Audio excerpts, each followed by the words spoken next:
Assalamu alaikum students. Today is our third lecture of object oriented programming, and in this lecture we will talk about the role of constructor in creation of object.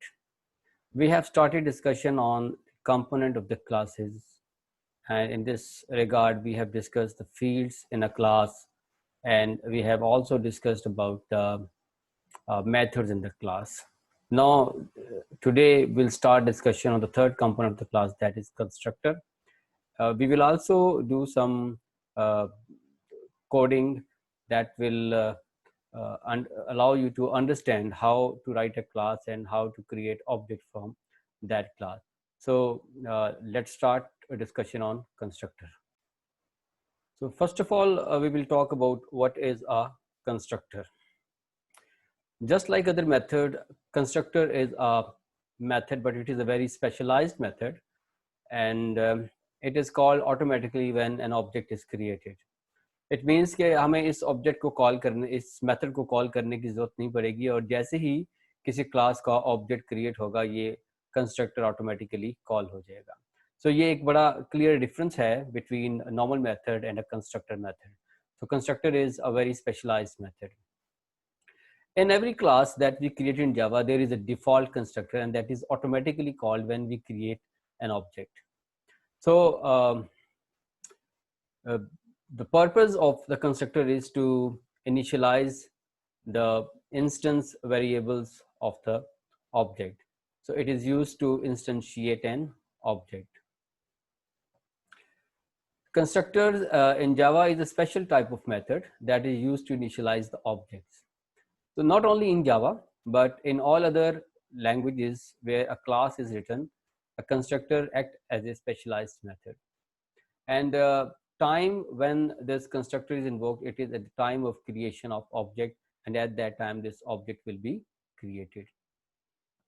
So when constructors are called, they make sure that an object is set up properly when it is first created. It means constructor का काम ये है कि जिस वक्त आपका object create होगा तो वो उस ऑब्जेक्ट को किसी इनिशियल वैल्यूज के ऊपर सेट कर देगा, और फिर उस इनिशियल वैल्यूज के बाद जो जो उन वैल्यूज के अंदर चेंज आएंगी उसके लिए हमें मेथड्स को कॉल करना पड़ेगा. एक और बड़ी अहम बात जो कंस्ट्रक्टर के हवाले से है वो ये है कि कंस्ट्रक्टर ऑब्जेक्ट की पूरी लाइफ के अंदर सिर्फ एक दफा कॉल होगा और दोबारा से कॉल नहीं होगा.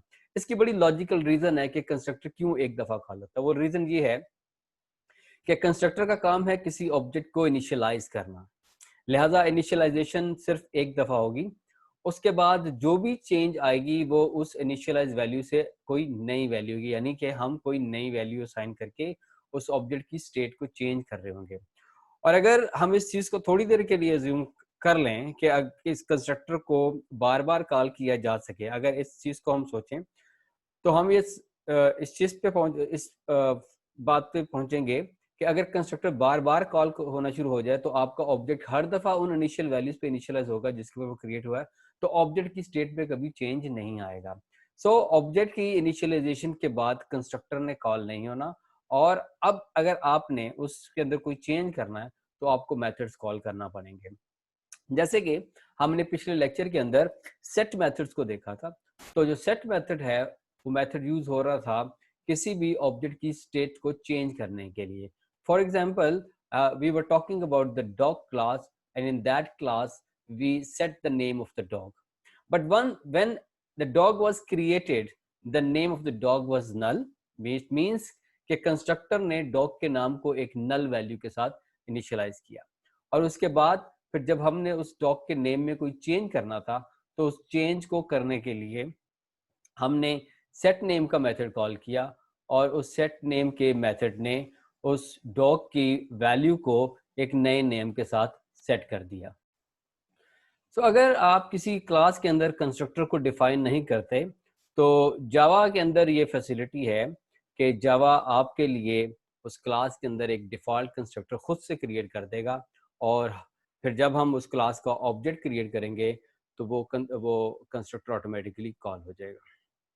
तो पहली बात तो ये हुई कि कंस्ट्रक्टर की कॉल कब होगी. कंस्ट्रक्टर कॉल होता है जिस वक्त किसी ऑब्जेक्ट की क्रिएशन का प्रोसेस शुरू होता है, यानी कि जब हम न्यू की स्टेटमेंट या न्यू के फंक्शन को कॉल करते हैं या न्यू के कीवर्ड को यूज करते हैं तो फिर हमारा ऑब्जेक्ट क्रिएट होता है और उस टाइम पे कंस्ट्रक्टर कॉल होगा। एक दफा जब ऑब्जेक्ट क्रिएट हो जाता है तो उसके बाद कंस्ट्रक्टर का फर्दर कोई रोल नहीं है उस पूरे प्रोग्राम के अंदर, because it was only used to initialise the object.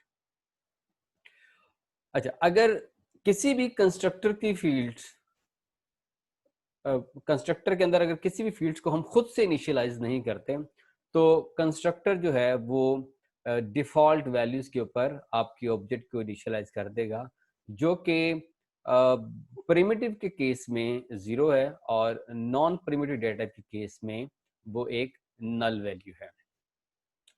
और लेकिन अगर हम ऑब्जेक्ट को किसी एक्सटर्नल वैल्यूज के साथ इनिशियलाइज करना चाहें तो फिर हम कंस्ट्रक्टर को पैरामीटर्स ही पास कर सकते हैं और कंस्ट्रक्टर उन पैरामीटर्स की बेस के ऊपर आपके ऑब्जेक्ट को क्रिएट भी कर देगा।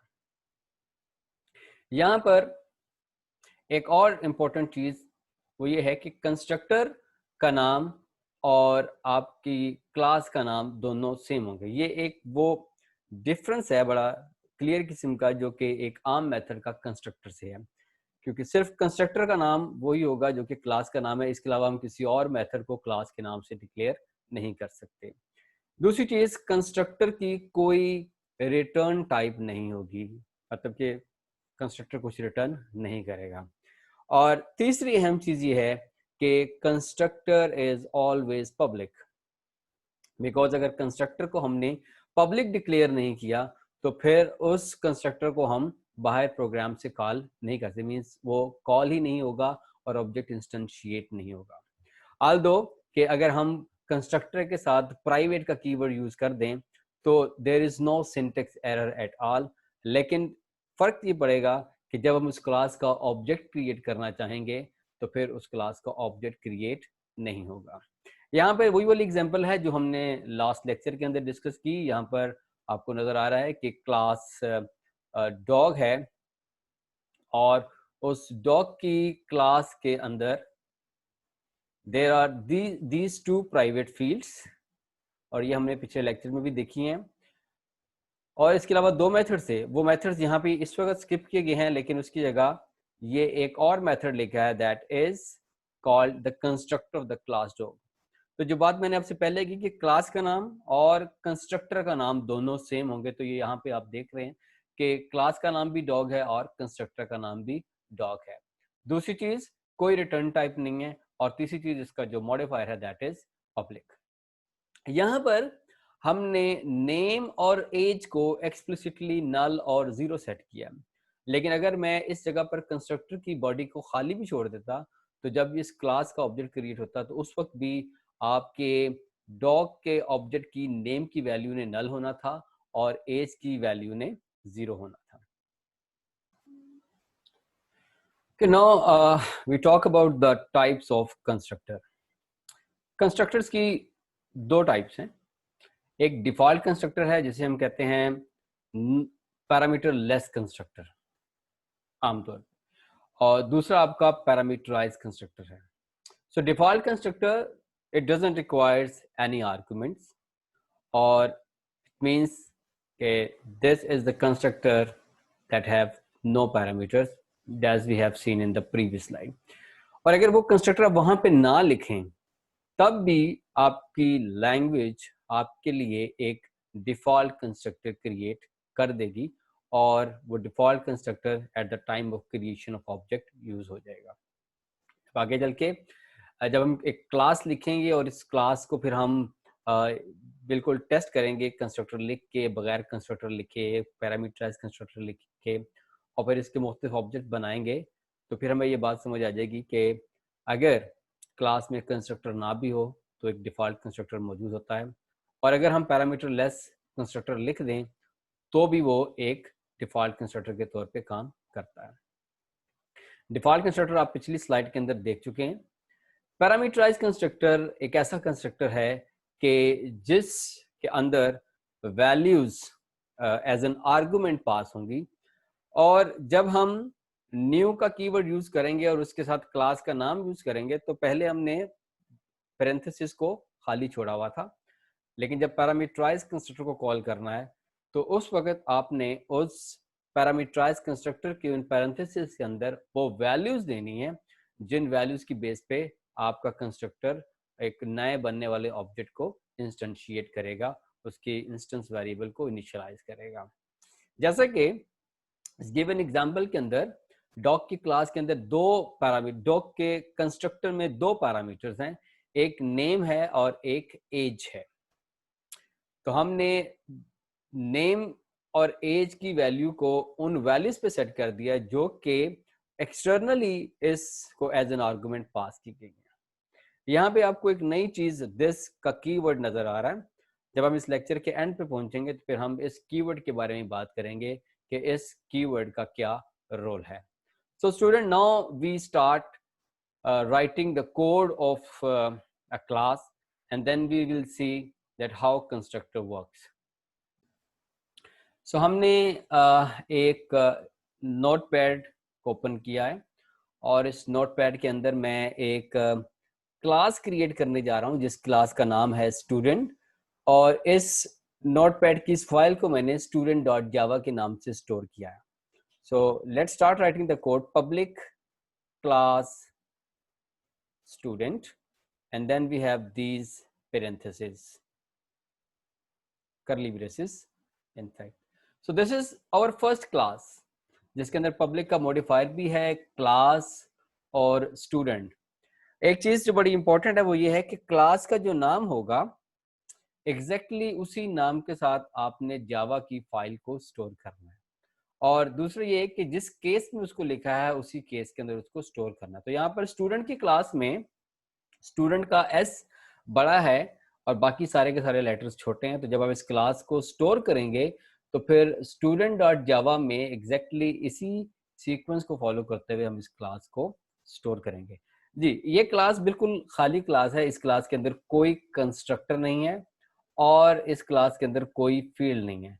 क्वेश्चन ये है कि क्या ये क्लास कंपाइल हो पाएगी कि नहीं हो पाएगी। तो अब हम इस क्लास को कंपाइल करके देखते हैं और फिर चेक करते हैं कि क्या ये क्लास कंपाइल हो सकती है। कंपाइल करने के लिए हम कमांड प्रॉम्प्ट को ओपन करेंगे और ये आपके सामने कमांड प्रॉम्प्ट ओपन है, और कमांड प्रॉम्प्ट में उस फोल्डर के अंदर हम ओपन करेंगे जिस फोल्डर में अपनी अपनी फाइल को स्टोर किया हुआ है। जावा की फाइल को क्रिएट करने के लिए जावा की फाइल को कंपाइल करने के लिए जैविक की कमांड यूज होती है और फिर उसको रन करने के लिए जावा की कमांड यूज होती है। सो मैंने अपनी इस क्लास को कंपाइल करना है, so I have to make use of command javac Java C, और we will write the name of the class student dot Java. जब मैं इस क्लास को कंपाइल करूंगा तो इन केस अगर इस क्लास की कंपाइलेशन में कोई सिंटेक्स एरर होता तो वो यहाँ पर डिस्प्ले हो जाना था। क्योंकि ये क्लास खाली है तो इस क्लास के अंदर कोई सिंटेक्स एरर नहीं आया और ये क्लास कंपाइल हो गई सक्सेसफुली। एज ए रिजल्ट जिस फोल्डर में आपने student.java की क्लास को सेव किया है उसी फोल्डर के अंदर student.class के नाम से एक फाइल बन चुकी होगी after compilation.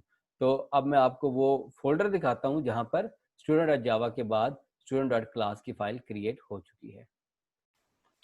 Okay student, here you can see that this file is actually the student.java file और इसकी एक्सटेंशन आपको नजर आ रही है कि जावा फाइल है।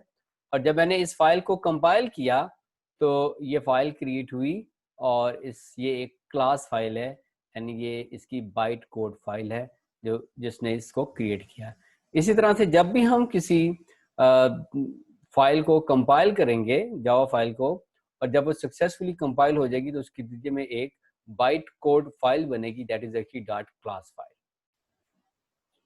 This is the class student class, और अब हम इस क्लास के अंदर कुछ फील्ड्स क्रिएट करते हैं और फिर देखते हैं कि उन फील्ड्स को हम किस तरह से इनिशियलाइज कर सकते हैं। तो सबसे पहले तो हम बड़ी मिनिमल सेट ऑफ फील्ड के साथ जाएंगे कि एक स्टूडेंट का एक नेम है, दूसरा स्टूडेंट का एक जेंडर है और तीसरा स्टूडेंट का CGPA है। तो हम सिर्फ इन तीन फील्ड के साथ जाएंगे। तो private string name, private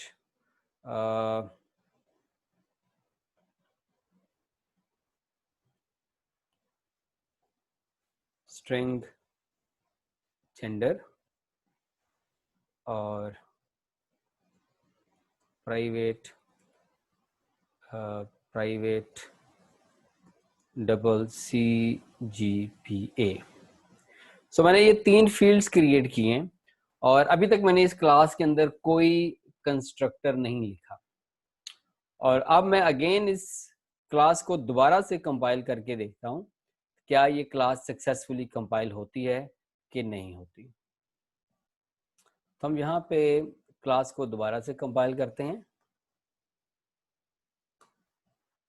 so again there is no syntax error at all. It means के मेरा प्रोग्राम सिंटैक्टिकली बिल्कुल ठीक है और अभी तक कंस्ट्रक्टर का कोई रोल हमें यहाँ पर नजर नहीं आ रहा, या यूं कह ले कि कंस्ट्रक्टर के ना होने की वजह से कोई प्रॉब्लम नजर नहीं आ रहा। अब मैं इस क्लास से एक ऑब्जेक्ट क्रिएट करूंगा और फिर हम देखेंगे कि क्या इस क्लास का ऑब्जेक्ट क्रिएट होता है या नहीं होता।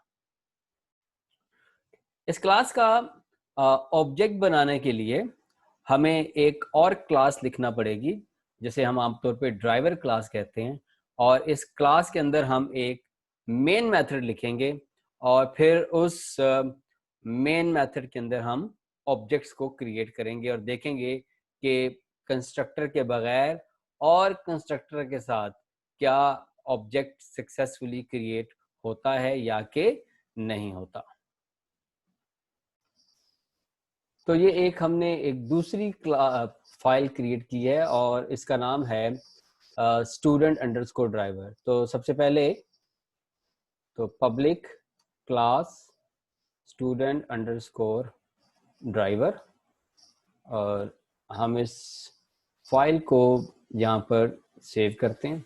क्योंकि मैंने इस क्लास के अंदर ऑब्जेक्ट क्रिएट करना है और मैंने इसको एग्जीक्यूट करना है, तो मुझे इसको पब्लिक स्टैटिक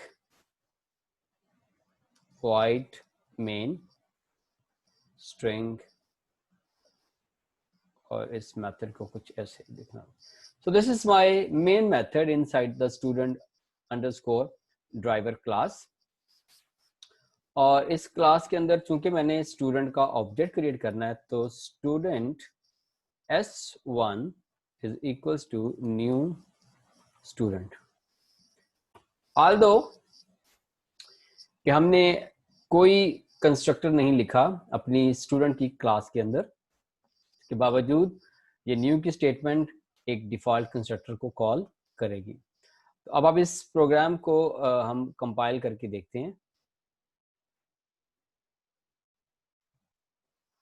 ओके स्टूडेंट्स, अब हम अपनी स्टूडेंट अंडरस्कोर ड्राइवर की फाइल को कंपाइल करने लगे हैं। जावा सी student underscore driver dot java। So again there is no syntax error in our student underscore driver dot java file। तो अगेन जब हम अपने उसी फोल्डर में वापस जाएंगे तो आप देखेंगे कि आपके उस फोल्डर के अंदर अब 4 फाइल्स होंगी, एक student dot java और एक student dot class, एक student underscore driver dot java और student underscore driver dot class file. पहले हम ये कोशिश करते हैं कि देखें कि क्या हमारी स्टूडेंट डॉट जावा वाली जो फाइल है क्या वो एग्जीक्यूट हो सकती है कि नहीं हो सकती। तो जब आपने किसी जावा की फाइल को एग्जीक्यूट करना है तो we have to simply use the command Java. और फिर इस केस में हम फाइल के साथ एक्सटेंशन मेंशन नहीं करेंगे, क्योंकि अब ये वो है कि जावा और स्पेस स्टूडेंट ने basically student dot class file को लोड करना है और उसको फिर एग्जीक्यूटेबल बना के एग्जीक्यूट करना है। जब मैं इस कमांड को चलाऊंगा तो इसके नतीजे में देखते हैं कि क्या होगा।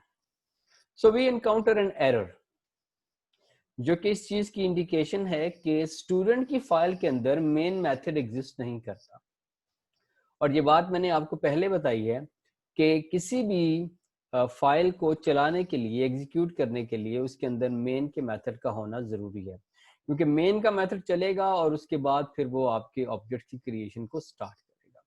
लिहाजा अब अगर मैं स्टूडेंट अंडरस्कोर ड्राइवर की फाइल को चलाता हूं तो वो फाइल सक्सेसफुली चल गई है, लेकिन हमारी स्क्रीन पे कोई आउटपुट नहीं आई। उसकी वजह यह है कि हमने इस स्टूडेंट अंडरस्कोर ड्राइवर फाइल के अंदर सिर्फ और सिर्फ ऑब्जेक्ट को क्रिएट किया है, उसके अलावा हमने कोई दूसरा काम नहीं किया।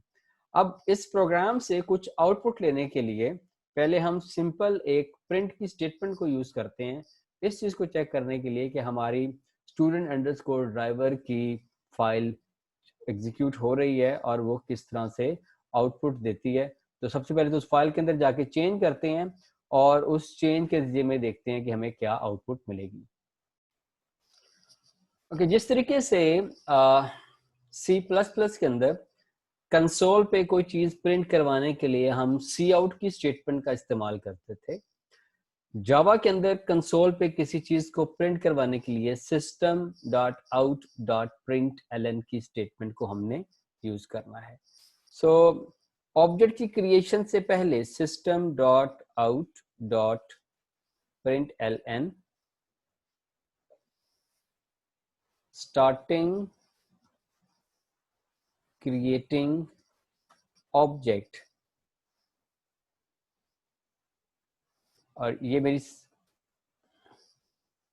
स्क्रीन पे एक स्टेटमेंट होगी, और जब ये ऑब्जेक्ट क्रिएट हो जाएगा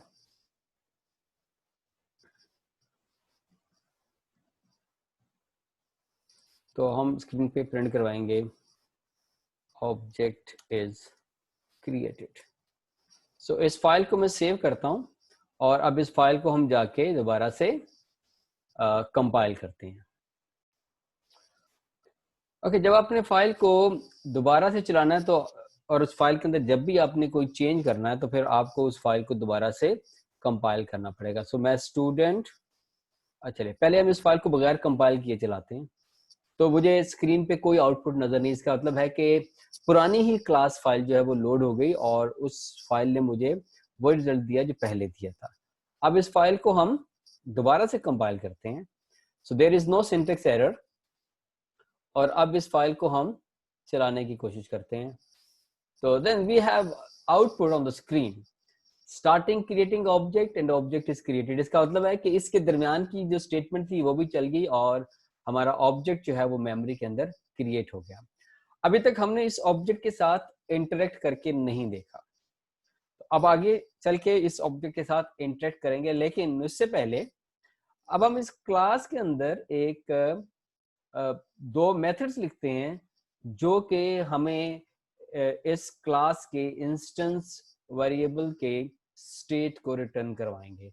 तो सबसे पहले तो हम इस क्लास के अंदर सेट और गेट मेथड्स डिक्लेयर करते हैं। अभी तक हमने इस क्लास के अंदर कंस्ट्रक्टर नहीं लिखा, लेकिन हम इस क्लास के अंदर मेथड्स को लिखते हैं और फिर देखते हैं कि उन मेथड्स को किस तरीके से हम इन्वोक कर सकते हैं। तो सबसे पहले तो हम public set name string name,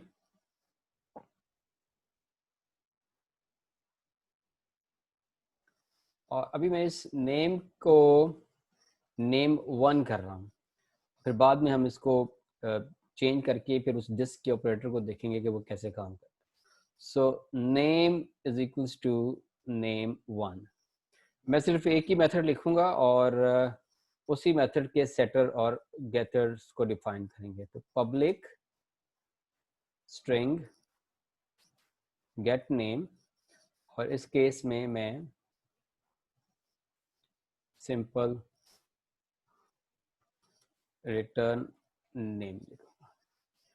सो दो मेथड्स हमने डिफाइन किए हैं, one is the set name and other is the gate name. अब देखना है कि जब आप इस प्रोग्राम को कंपाइल करेंगे तो हमें कोई एरर आता है, और फिर इन मेथड्स को हम कॉल करके देखेंगे अपने ड्राइवर प्रोग्राम के अंदर या ड्राइवर क्लास के अंदर कि ये किस तरीके से एक्सेस होती हैं। तो पहले तो इस प्रोग्राम को कंपाइल करते हैं, देखते हैं कोई सिंटेक्स एरर आया है कि नहीं आया, और उसके बाद फिर हम अपने ड्राइवर प्रोग्राम के अंदर जाएंगे और वहां पे जाके इन सेट और गेट नेम मेथड्स को कॉल करेंगे। सो हम यहाँ पर अपनी स्टूडेंट डॉट जावा की फाइल को कंपाइल करके चेक करने जा रहे हैं कि क्या वो फाइल सक्सेसफुली कंपाइल होती है कि नहीं। सो जावा सी student dot java. So yes, there is an error, invalid method declaration, और चूंकि इसके मेथड ऑल्दो कि ये कुछ रिटर्न नहीं कर रहा, we need to define the return type as void. तो अब हम जाके इस एरर को करेक्ट करते हैं और फिर अपने प्रोग्राम को दोबारा से कंपाइल करते हैं। तो ये मैंने आपको बताया था कि सेटर जो मेथड्स हैं वो चूंकि कुछ रिटर्न नहीं करेंगे तो उनकी रिटर्न टाइप में void आएगा, लिहाजा इसके साथ हमें void लिखना है, और void लिख के अब हम इस प्रोग्राम को दोबारा से जाके कंपाइल करते हैं और देखते हैं कि हमारा प्रोग्राम सक्सेसफुली कंपाइल होता है या नहीं। तो यहाँ पे हम दोबारा से अपने प्रोग्राम को कंपाइल करेंगे। Now this time our program is successfully compile, और वो जो मिस्टेक थी हमारी वो ठीक होगी। That was a deliberate mistake, just to tell you कि अगर किसी मेथड के सेटर के तौर पर यूज करना है तो उसकी रिटर्न टाइप हम कहते हैं कि वो कुछ रिटर्न नहीं करता, लेकिन इसका मतलब ये नहीं है कि हमने रिटर्न टाइप लिखनी नहीं। We need to write void return type, क्योंकि void का मतलब यही है कि ये मेथड कुछ रिटर्न नहीं करेगा। अब हम इन्हीं मेथड को अपने ड्राइवर प्रोग्राम के अंदर जाके दोबारा से कॉल करते हैं और फिर देखते हैं कि ये मेथड सक्सेसफुली कॉल होते हैं कि नहीं। फिर हम इनके स्कोप को चेंज करेंगे और स्कोप को चेंज करके देखेंगे कि अगर किसी मेथड का स्कोप पब्लिक से चेंज कर दे तो जहां से उसको कॉल किया जाता है कॉलर के ऊपर उसका क्या इम्पैक्ट पड़ता है। सो हम इस फाइल के अंदर दो तरह की चेंजेस करेंगे। एक तो हम चेंज करेंगे system dot out dot println। चूंकि मैंने मेथड को कॉल करना है तो s1 और डॉट के साथ रेफरेंस यूज किया, तो मैं यूज कर रहा हूं गेट नेम। हम किसी भी मेथड को जो कि वैल्यू रिटर्न कर रहा हो उसको हम system dot out dot println statement के अंदर उसका इस्तेमाल कर सकते हैं। तो system डॉट आउट println जो है वो स्क्रीन के ऊपर आपको आउटपुट देगी, लिहाजा जो भी वैल्यू ये डॉट गेट नेम रिटर्न करेगा वो स्क्रीन प्रिंट होगी। इस केस में जो वैल्यू स्क्रीन पे प्रिंट होगी वो एक नल वैल्यू होगी। उसके बाद हम S1 की वैल्यू को यानी स्टूडेंट 1 की वैल्यू को सेट कर देंगे।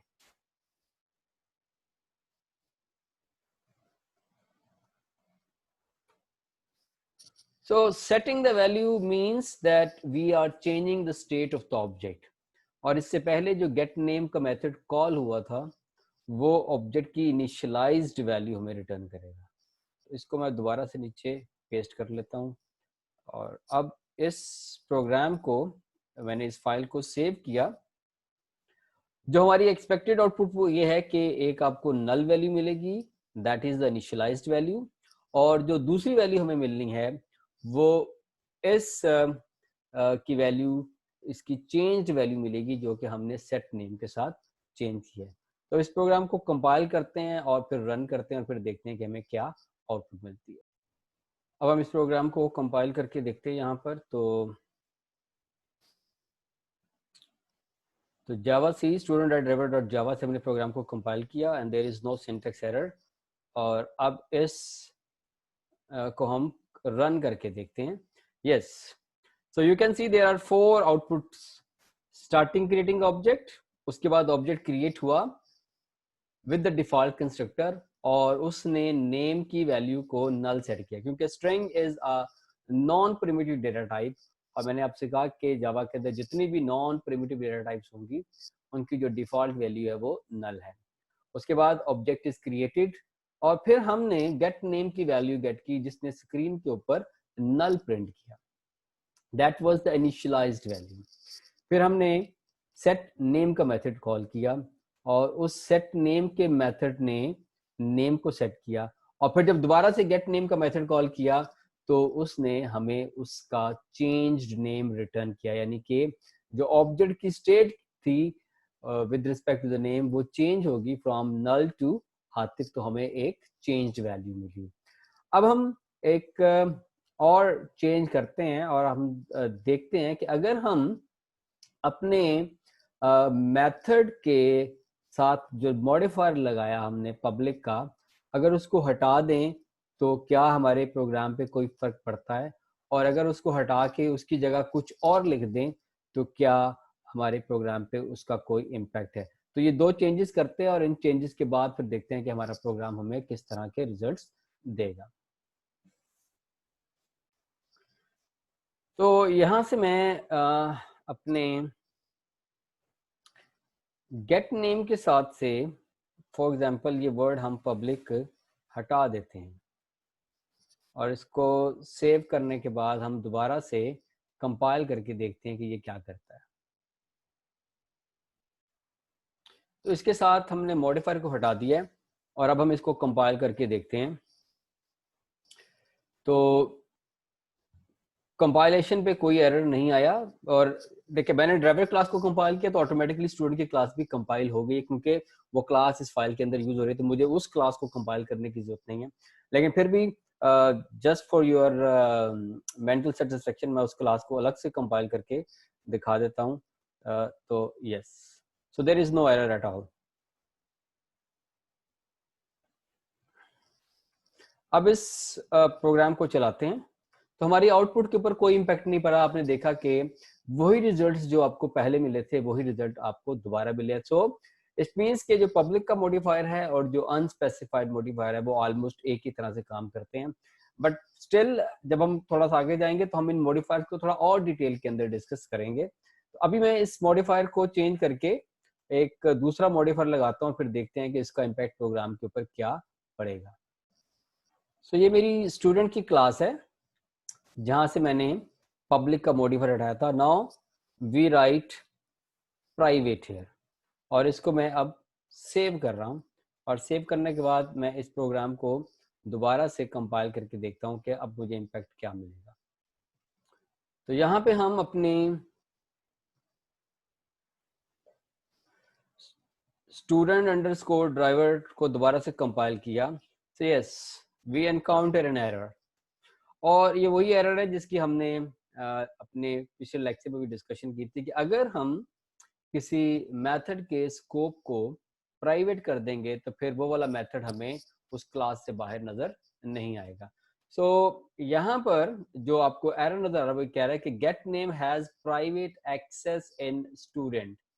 तो चूंकि स्टूडेंट की क्लास में उसकी एक्सेस प्राइवेट है और हम उस मेथड को इस्तेमाल कर रहे हैं स्टूडेंट अंडरस्कोर ड्राइवर की क्लास के अंदर, यानी गेट नेम का मेथड जो है वो स्टूडेंट अंडरस्कोर ड्राइवर की क्लास के अंदर कॉल किया गया है। उस केस में मेथड के प्राइवेट होने की वजह से क्लास से बाहर उस मेथड की एक्सेस नहीं है, लिहाजा हमें एरर रिपोर्ट होगा। सो नाउ आई होप कि यू हैव अंडरस्टैंडिंग अबाउट कि जो मॉडिफायर है उसका क्या रोल है। मॉडिफायर आपको अलाउ करते हैं कि आप किसी भी मेथड की क्लास में क्लास से बाहर कहाँ तक एक्सेस देना चाहते हैं। अब हम अपने मेन जो हमारा टॉपिक जहाँ से हमने लेक्चर स्टार्ट किया था कंस्ट्रक्टर, वहाँ पे चलते हैं और कंस्ट्रक्टर्स को लिख के देखते हैं कि कंस्ट्रक्टर कैसा रोल प्ले करेंगे। सो नो, एक तो हम पहले इसके स्कोप को वापस लेकर आते हैं पब्लिक, और दूसरा मैं इस क्लास के अंदर एक कंस्ट्रक्टर लिखने जा रहा हूँ। और रिमेंबर, इससे पहले इस क्लास के अंदर एक डिफॉल्ट कंस्ट्रक्टर मौजूद था। अब मैं इस क्लास के अंदर एक पैरामीटराइज कंस्ट्रक्टर लिखने जा रहा हूँ। So public student string name 1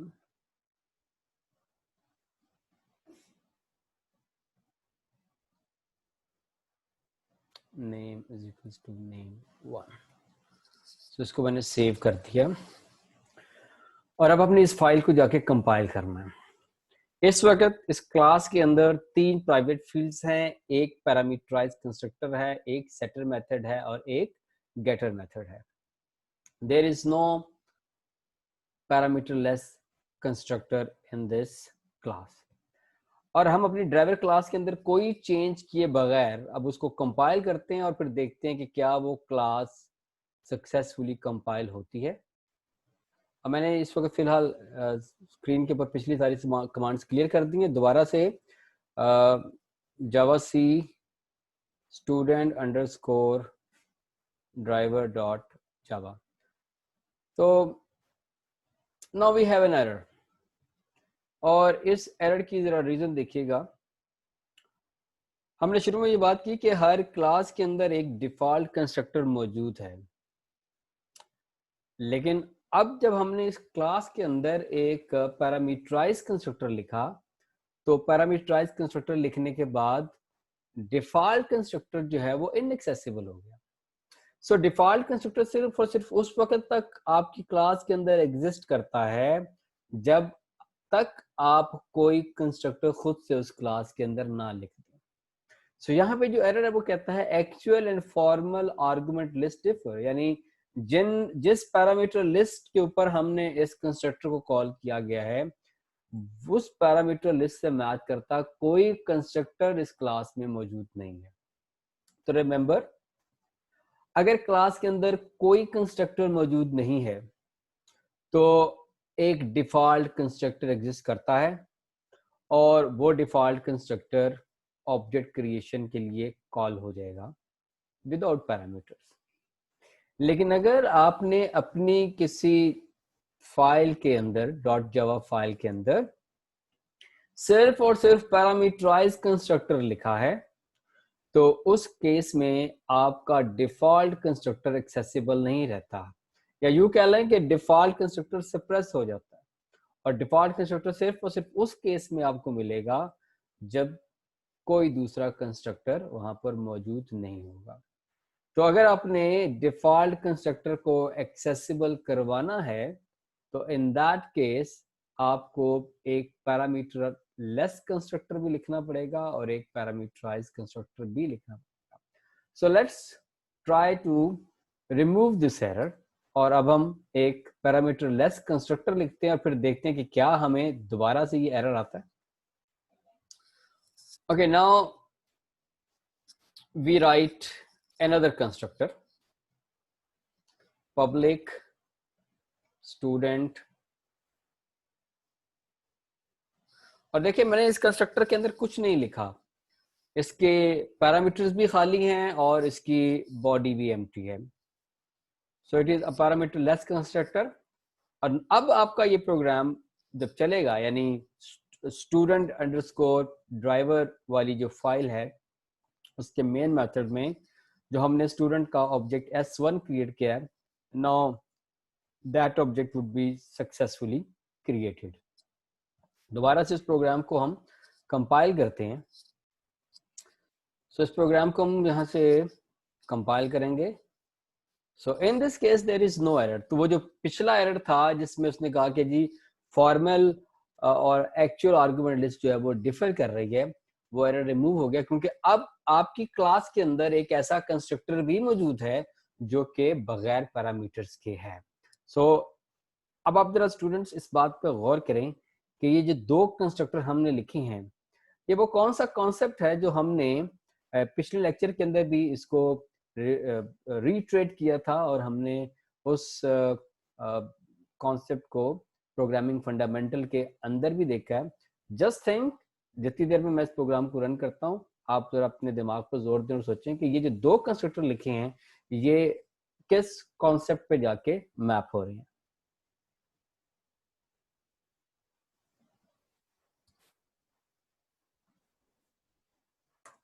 सो मेरा प्रोग्राम बड़ा सक्सेसफुली रन हो गया और वही 4 जो स्टेटमेंट्स थी आउटपुट की वो मुझे नजर आई हैं। सो आई थिंक कि आपने गौर कर लिया होगा कि मैं क्या बात कर रहा हूं। That is actually constructor overloading बिल्कुल उसी तरीके से जैसे मेथड ओवरलोड हो रहा था, कंस्ट्रक्टर भी ओवरलोड हो सकता है। तो आपके प्रोग्राम के अंदर एक से ज्यादा कंस्ट्रक्टर एग्जिस्ट करते हैं विद द कंडीशन के कंस्ट्रक्टर्स के पैरामीटर्स एक दूसरे से मुख्तलिफ हों। तो यहाँ पर हमने दो कंस्ट्रक्टर क्रिएट किए हैं। पहला कंस्ट्रक्टर वो बगैर पैरामीटर्स के है, और जो दूसरा कंस्ट्रक्टर है उसके अंदर हमने एक आर्गुमेंट पास किया है, दैट इज नेम। इसी तरीके से हम एक और कंस्ट्रक्टर लिख सकते हैं जिसके अंदर हम दो आर्गुमेंट पास करें, और एक चौथा कंस्ट्रक्टर लिख सकते हैं जिसके अंदर हम तीन आर्गुमेंट पास करें। तो जितने भी फील्ड्स आपके पास एग्जिस्ट करते हैं, आप उनके किसी भी कॉम्बिनेशन के साथ एक से ज्यादा कंस्ट्रक्टर लिखते हैं, that is called constructor overloading. Constructor overloading का फायदा ये है कि हम एक से ज्यादा तरह के ऑब्जेक्ट्स को क्रिएट कर सकते हैं। तो जैसे हमने पहले एक कंस्ट्रक्टर लिखा, कोई कंस्ट्रक्टर ने लिखा था तो वो एक डिफॉल्ट कंस्ट्रक्टर था, तो हमारी जो क्लास से ऑब्जेक्ट बना था वो एक ऐसा ऑब्जेक्ट था जो कि डिफॉल्ट वैल्यूज के ऊपर इनिशियलाइज हुआ था।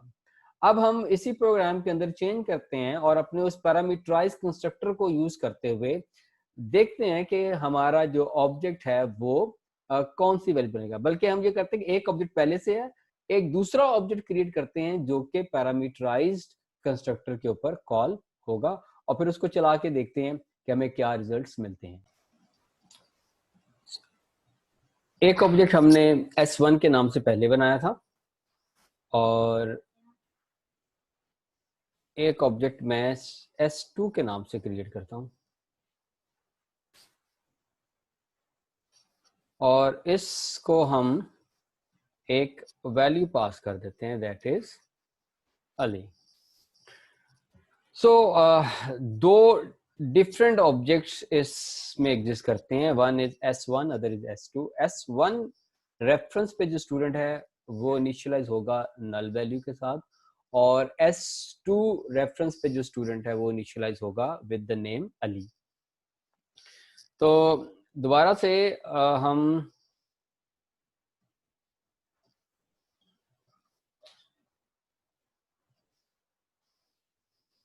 S1 डॉट गेट नेम और S2 डॉट गेट नेम करते हैं, और फिर S1 का नाम हमने सेट कर दिया। इसी तरीके से हम S2 का नेम भी सेट कर देते हैं,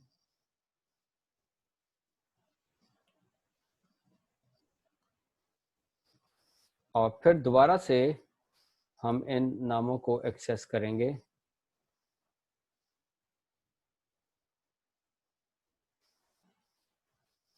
और अब देखेंगे कि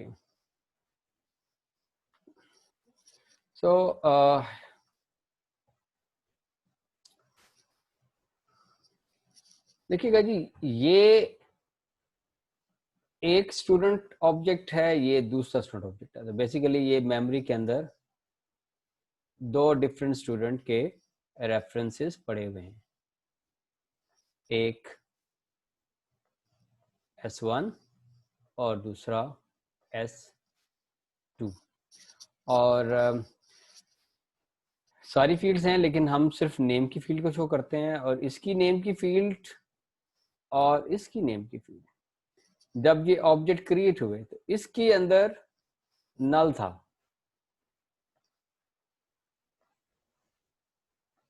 जबकि इस फील्ड के अंदर अली पड़ा होगा।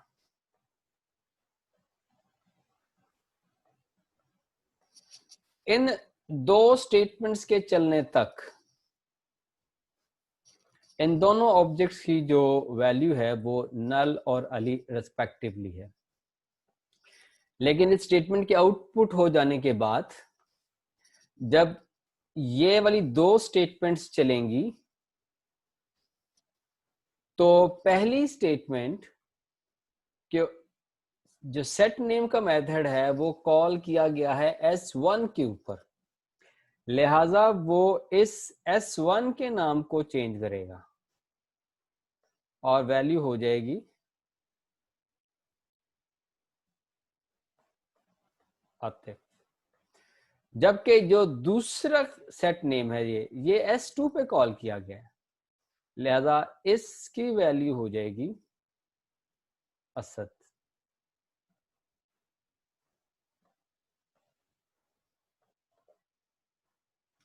और जब उसके बाद फिर ये सिस्टम डॉट आउट की स्टेटमेंट चलेंगी रिस्पेक्टिवली, पहली स्टेटमेंट आपको S1 की स्टेट रिटर्न करेगी और दूसरी स्टेटमेंट आपको S2 की स्टेट रिटर्न करेगी। तो अब हम इस प्रोग्राम को कंपाइल करते हैं और कंपाइल करके इसके रिजल्ट्स को चेक करते हैं। उस फाइल के अंदर चेंज करने के बाद हम स्टूडेंट अंडरस्कोर ड्राइवर डॉट जावा की फाइल को कंपाइल करते हैं और अगेन मैंने स्टूडेंट अंडरस्कोर ड्राइवर डॉट जावा की फाइल को कंपाइल किया है और चूंकि इस फाइल ने स्टूडेंट की क्लास को यूज किया है, लिहाजा स्टूडेंट की जो डॉट जावा की फाइल है वो ऑटोमेटिकली रिकम्पाइल हो जाएगी। तो जो भी चेंजेस हमने उसके अंदर किए हैं वो एक्चुअली रिकम्पाइल हो चुकी हैं और उसकी क्लास फाइल मॉडिफाई हो चुकी है। और अब मैं इसको चलाता हूँ तो अब आप देखिएगा कि जी पहला ऑब्जेक्ट नल, दूसरे की वैल्यू अली, और फिर हमने पहले S1 की वैल्यू को सेट किया था आतिफ और S2 की वैल्यू को सेट किया था हमने असद। तो रिस्पेक्टिवली हमें वो चेंज वैल्यू स्क्रीन के ऊपर नजर आ रही हैं। लिहाजा मेथड ओवरलोडिंग कंस्ट्रक्टर ओवरलोड भी हो गया और हमने एक ही क्लास फाइल को इस्तेमाल करते हुए दो डिफरेंट ऑब्जेक्ट्स क्रिएट किए। हमने ये बात कही थी कि एक ही क्लास से बनने वाले एक से ज्यादा ऑब्जेक्ट्स सेम एट्रीब्यूट्स को शेयर करते हैं, लेकिन उन एट्रीब्यूट्स की वैल्यूज का सेम होना जरूरी नहीं है। एंड क्लियरली हमने उस चीज को यहाँ पर कोड करके चेक कर लिया कि स्टूडेंट की क्लास से दो ऑब्जेक्ट्स बने, दोनों ने नेम का एट्रीब्यूट शेयर किया, यानी दोनों के सेम इंफॉर्मेशन है, कॉमन इंफॉर्मेशन है जो उनसे सेट की जा रही है या उनसे मांगी जा रही है, लेकिन दोनों के पास अपनी अपनी इंफॉर्मेशन है, दोनों की उस एट्रीब्यूट्स की जो वैल्यूज हैं वो एक दूसरे से मुख्तलिफ हैं।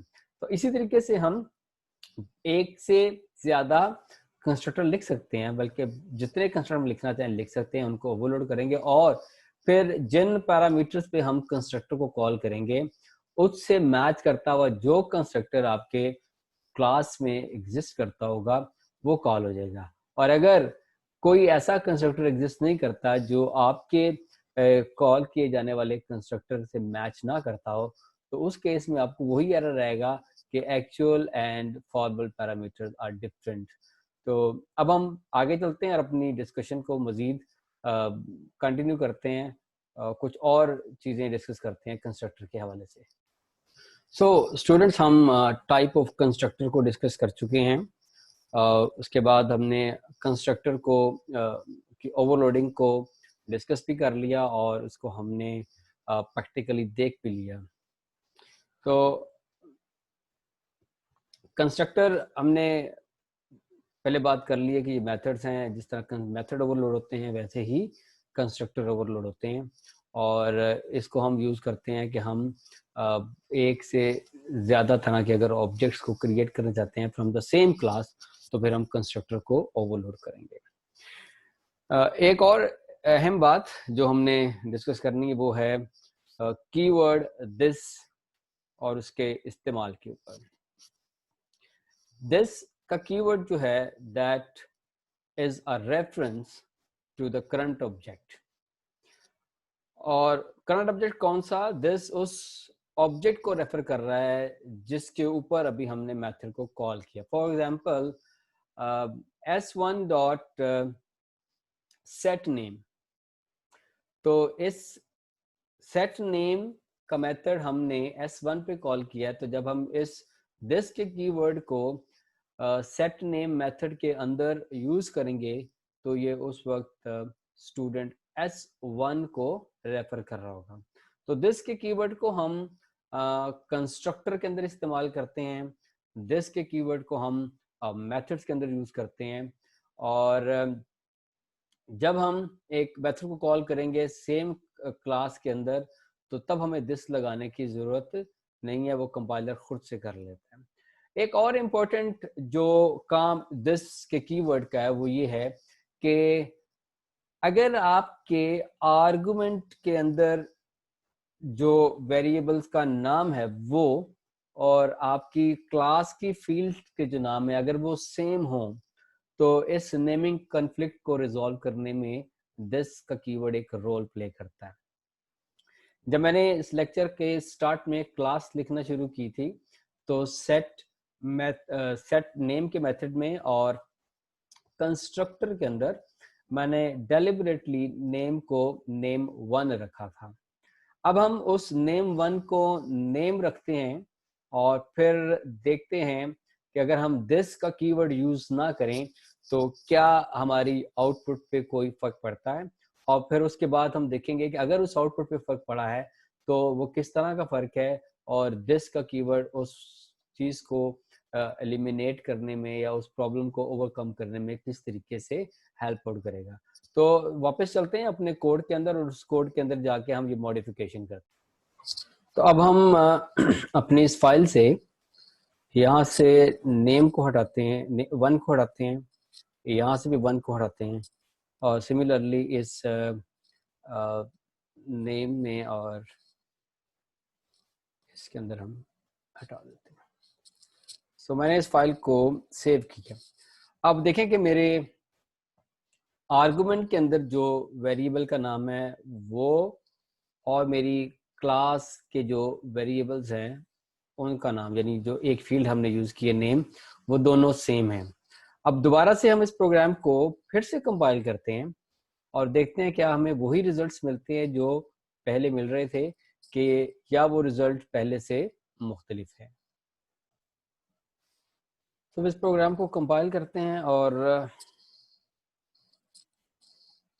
प्रोग्राम की कंपाइलेशन की हद तक हमें कोई एरर नहीं आया। क्या प्रोग्राम एग्जीक्यूशन करने पे कोई एरर आएगा? तो प्रोग्राम के एग्जीक्यूशन पे भी हमें कोई एरर रिपोर्ट नहीं हुआ, लेकिन हमारी आउटपुट पहले से बिल्कुल मुख्तलिफ आउटपुट है।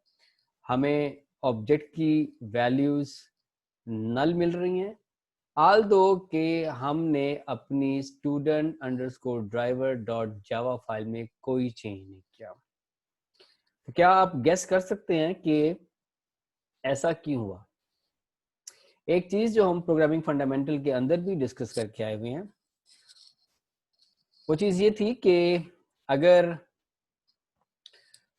आपके आर्गुमेंट के अंदर जो वेरिएबल है उसका जो नाम है उसी नाम से अगर कोई वेरिएबल आपके उस फंक्शन की बॉडी के अंदर एग्जिस्ट करता है तो इसका मतलब है कि that variable is local to that function only. इस केस में बिल्कुल ऐसा ही हुआ कि जो कंस्ट्रक्टर के आर्गुमेंट के अंदर जो नेम का वेरिएबल था, जो आर्गुमेंट था, जब आपने कंस्ट्रक्टर को बाहर से नेम पास भी किया तो वो नेम बुनियादी तौर पे अपने ही आपको दोबारा से असाइन हो गया, क्योंकि उस क्लास के उस कंस्ट्रक्टर के स्कोप के अंदर और उस मेथड के स्कोप के अंदर हमें नेम नाम का वेरिएबल नजर आ रहा था। लिहाजा आपके कंपाइलर ने अपने नियरेस्ट स्कोप में पड़े हुए वेरिएबल को वही वैल्यू असाइन कर दी, यानी वैल्यू वापस अपने आप को असाइन होगी। ये जो कन्फ्लिक्ट है between the class fields and the argument fields, जब आपके क्लास की फील्ड्स का नाम सेम हो और आपके आर्गुमेंट्स के नाम सेम हो, तो इस कन्फ्लिक्ट को खत्म करने के लिए हम दिस का कीवर्ड यूज करते हैं। इसका मतलब है कि दिस ये कहता है कि जिस ऑब्जेक्ट के ऊपर इस मेथड को कॉल किया गया है उस मेथड के इंस्टेंस वेरिएबल की वैल्यू को जाके सेट करना है। तो अब हम दोबारा से जाके अपने कोड के अंदर दिस के कीवर्ड को इनकॉर्पोरेट करते हैं और फिर देखते हैं कि क्या हमें वही रिजल्ट्स वापस मिलना शुरू हुए जो पहले मिल रहे थे कि नहीं। सो अपने कोड में हम आके चेंज करते हैं और now we make use of this और फिर हम यहाँ पे यूज करते हैं दिस। इस दिस को लगाने का मकसद ये है कि अब दिस डॉट नेम, एक्चुअली जब हमने बाहर लिखा student S1 is equals to new student, तो यहां पर दिस जो है वो S1 को रेफर कर रहा है, यानी ये कह रहा है कि S1 के नेम की वैल्यू को नेम सेट करना है जो कि यहाँ से आर्गुमेंट में, तो ये वैल्यू जो यहाँ पे आ रही है एक्चुअली ये वैल्यू इसको जाके असाइन होगी। तो इस तरीके से आपके दिस, और सिमिलरली जब हमने बाहर से कहा कि s1 डॉट सेट नेम, तो वहां पर ये दिस अगेन s1 और फिर दूसरी लाइन में s2 को रेफर कर रहा है कि आपने s2, s1 और s2 की वैल्यू को रिस्पेक्टिवली सेट करना है। तो दिस का जो कीवर्ड है वो रेफरेंस है टू द करंट ऑब्जेक्ट कि जिसके ऊपर किसी मेथड को कॉल किया गया है। इस चेंज को करने के बाद हम अपने प्रोग्राम को दोबारा से कंपाइल करते हैं और देखते हैं कि हमारा प्रोग्राम हमें वो पहले वाले रिजल्ट्स देता है या नहीं। सो हम दोबारा से प्रोग्राम को कंपाइल करते हैं। So there is no syntax error at all, और अब इस प्रोग्राम को दोबारा से चलाते हैं। So we are back with the same result जो हमें उसके नेम 1 के वेरिएबल को चेंज करने से पहले मिल रहे थे। सो दिस का कीवर्ड लगाने से वो जो कन्फ्लिक्ट था नेम के अंदर, यानी क्लास की फील्ड्स के नाम के अंदर और मेथड्स की फील्ड्स के नाम के अंदर, वो कन्फ्लिक्ट जो है वो दिस ने रिजॉल्व कर दिया। एंड उस दिस के कीवर्ड ने इस चीज को बताया कि आप इस मेथड से बाहर जाएं और इस ऑब्जेक्ट की जो इंस्टेंस वेरिएबल नेम है उसकी वैल्यू को चेंज करें। जबकि इससे पहले जब हमने दिस का कीवर्ड यूज नहीं किया था तो देयर वाज अ कंफ्यूजन, और कंपाइलर को जब इस तरह की कंफ्यूजन हो तो वो अपने नियरेस्ट स्कोप के अंदर जो फील्ड उसको मिलती हैं वो उसको जाके वैल्यू असाइन करता है। पहले क्या हो रहा था कि पहले हमने अपने आर्गुमेंट के अंदर नेम 1 को यूज किया था, और उस केस में आपके कंस्ट्रक्टर के अंदर नेम नाम का कोई फील्ड एग्जिस्ट नहीं कर रहा था, ना वो आर्गुमेंट की लिस्ट के अंदर था और ना ही वो कंस्ट्रक्टर की बॉडी के अंदर था। लिहाजा आपका कंपाइलर कंस्ट्रक्टर से बाहर निकलता है और क्लास लेवल पे जाके चेक करता है कि नेम नाम का कोई वेरिएबल एग्जिस्ट करता है। Yes, there was the variable with the name name, लिहाजा उसने उस नेम को नेम 1 की वैल्यू असाइन कर दी। लेकिन उसके बाद जब हमने इसके अंदर चेंज किया तो उसको अपने ही स्कोप के अंदर नेम आर्गुमेंट के अंदर मिल गया, लिहाजा उसने जो एक्सटर्नल वैल्यू थी उसको वापस अपने आप को असाइन कर दिया, जिसका नतीजा ये निकला कि जब हमने अपने प्रोग्राम को चलाया तो हमें ऑब्जेक्ट की स्टेट में कोई चेंज नजर नहीं आया। Now I hope that you have clear understanding of the use of the keyword this. कुछ एग्जांपल्स हमने कोड करके देखी। ये भी एक एग्जांपल है, इसके अंदर सेट वैल्यू के मेथड है और this dot w is equal to w, यानी हमने वैल्यू को सेट किया है। और फिर एक और एग्जांपल है जहां पर हमने this को as a reference, as a return use किया है। इस एग्जांपल को मैं कोड नहीं कर रहा अभी, लेकिन इसके ऊपर मैं थोड़ी सी डिस्कशन कर लेता हूं। देखें, इस केस में एक क्लास है जिसके अंदर इंक्रीमेंट का एक मेथड है और वो मेथड i++ इंक्रीमेंट करता है और उसके बाद रिटर्न दिस करता है। और गौर करने वाली चीज ये है कि पब्लिक इंक्रीमेंट मेथड, इंक्रीमेंट का जो मेथड है उसकी जो रिटर्न टाइप है वो exp है, and exp is actually the name of the class. इसका मतलब है कि जिस ऑब्जेक्ट के ऊपर ये इंक्रीमेंट का मेथड कॉल होगा, ये मेथड चलने के बाद उसी ऑब्जेक्ट का रेफरेंस रिटर्न कर देगा। जिस ऑब्जेक्ट के ऊपर हमने इस इंक्रीमेंट के मेथड को कॉल किया, ये उसी का रेफरेंस रिटर्न कर देगा। अब नीचे इसकी डेमोन्स्ट्रेशन है कि हमने exp से एक नया ऑब्जेक्ट क्रिएट किया विद द नेम e।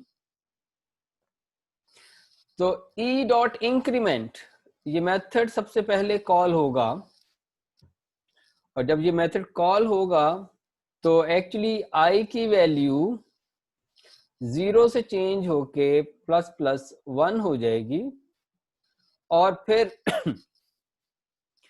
यहां पर एक रेफरेंस रिटर्न होगा जो कि एक्चुअली e का रेफरेंस होगा, यानी e होगा, ये आप कह लें कि ex, और फिर इस रेफरेंस के ऊपर दोबारा से इंक्रीमेंट का मेथड कॉल होगा, और फिर ये इंक्रीमेंट के मेथड दोबारा आपको रेफरेंस रिटर्न कर देगा, और फिर उस रेफरेंस के ऊपर हम इस आई को कॉल करेंगे। Although this is not a very good practice कि हमने एक फील्ड को पब्लिक डिक्लेयर किया है, but this is just for the demonstration के रेफरेंस के ऊपर एक मेथड कॉल किया, उसने रेफरेंस रिटर्न किया, फिर जो रेफरेंस रिटर्न हुआ उसके ऊपर दोबारा से इंक्रीमेंट का मेथड कॉल हुआ, यानी ई डॉट इंक्रीमेंट ने एक्चुअली जो रेफरेंस रिटर्न किया वो ई ही का रेफरेंस था, that's why we are able to call increment again.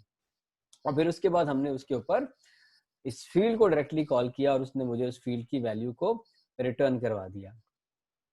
So this was all about today's lecture, और हमने बड़ी डिटेल के अंदर डिस्कस किया है कंस्ट्रक्टर को, और कंस्ट्रक्टर के साथ साथ हमने कंस्ट्रक्टर की टाइप्स को डिस्कस किया।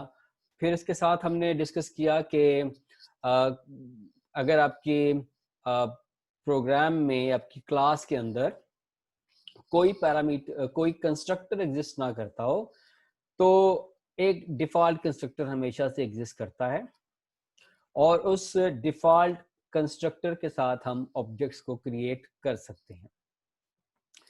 दूसरी तरह के जो कंस्ट्रक्टर हैं वो पैरामीटराइज कंस्ट्रक्टर हैं, जिनको कि हम एक वैल्यू पास करते हैं और फिर हम एक्सटर्नल वैल्यू की बेस पे अपने ऑब्जेक्ट को इंस्टेंशिएट कर सकते हैं। जब आपके प्रोग्राम के अंदर कोई कंस्ट्रक्टर नहीं होता तो वहां पर डिफॉल्ट कंस्ट्रक्टर एग्जिस्ट करता है, लेकिन अगर आप अपने प्रोग्राम के अंदर एक पैरामीटराइज कंस्ट्रक्टर लिख दें और उसके अंदर कोई दूसरा कंस्ट्रक्टर ना हो, तो फिर हम डिफॉल्ट कंस्ट्रक्टर को कॉल नहीं कर सकते। तो फिर हमें एरर जनरेट होता है कि आपके एक्चुअल और फॉर्मल पैरामीटर्स की लेंथ जो वो डिफर कर रही है। लिहाजा अगर पैरामीटराइज कंस्ट्रक्टर की मौजूदगी में आप डिफॉल्ट कंस्ट्रक्टर को कॉल करना चाहते हैं, then you need to write a parameterless constructor, even you can write it without any definition, यानी उसकी बॉडी को खाली छोड़ दें तब भी वो काम करेगा।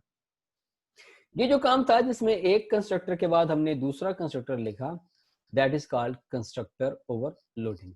और कंस्ट्रक्टर ओवरलोडिंग को हम यूज करते हैं to create more than one different objects from the same class. अभी नेक्स्ट मैं आपको एक टेक अवे असाइनमेंट देने लगा हूं जो कि सेल्फ रिव्यू एक्सरसाइज है, एंड आप लोग इसको ट्राई कीजिएगा जस्ट टू मेक श्योर कि आज के लेक्चर में और आज से पहले के लेक्चर में हमने जो चीजें पढ़ी हैं वो हमें किस हद तक समझ आई हैं। तो just focus on this self review exercise कि आपने एक क्लास लिखनी है पर्सन की और एक कंस्ट्रक्टर लिखना है जो कि दो पैरामीटर लेगा। पहले की टाइप स्ट्रिंग है माय नेम, दूसरे की टाइप इंटीजर है that is my age. First parameter जो है वो यूज होगा to set the value of the field called the name. Second set the field age. You don't have to include the definition of the field, just the text of the constructor. और फिर उसके बाद एक्सेसर लिखेंगे और उसके बाद फिर हम मेथड्स प्रिंट डिटेल के मेथड लिखेंगे।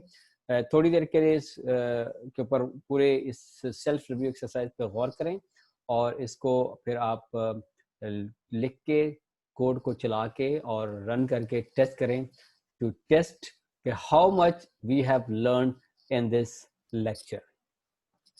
सो students, now we are wrapping up. So जो चीज़ें टेक अवे के तौर पे हैं वो ये हैं कि क्लास की तीन एलिमेंट्स हैं, फील्ड्स, मेथड्स एंड कंस्ट्रक्टर। पिछले दो लेक्चर्स में हमने क्लास की फील्ड्स और क्लास के मेथड्स के ऊपर डिस्कशन की, और आज के लेक्चर के अंदर हमने कंस्ट्रक्टर के ऊपर डिस्कशन की है।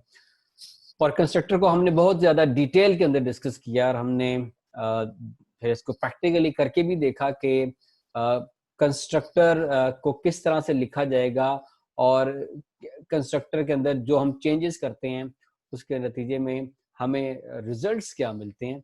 तो हमने टोटल पूरा हैंड्स ऑन एक्सपीरियंस किया है आज के लेक्चर के अंदर by making the program to implement the concept that we have learned in the last two and today's lecture. और फिर हमने फाइनली दिस के कीवर्ड को भी सीखा, और ये सीखा कि दिस का कीवर्ड किस तरीके से नेम्स के कन्फ्लिक्ट को रिजॉल्व करता है जब आपके क्लास की फील्ड्स के नाम और आपके कंस्ट्रक्टर या आपके मेथड्स के आर्गुमेंट्स के नाम सेम हो जाएं। सो आई होप के जो एक्सरसाइज मैंने आपको दी है वो आप उसको ट्राई करेंगे। So thank you very much for listening and understanding the concepts.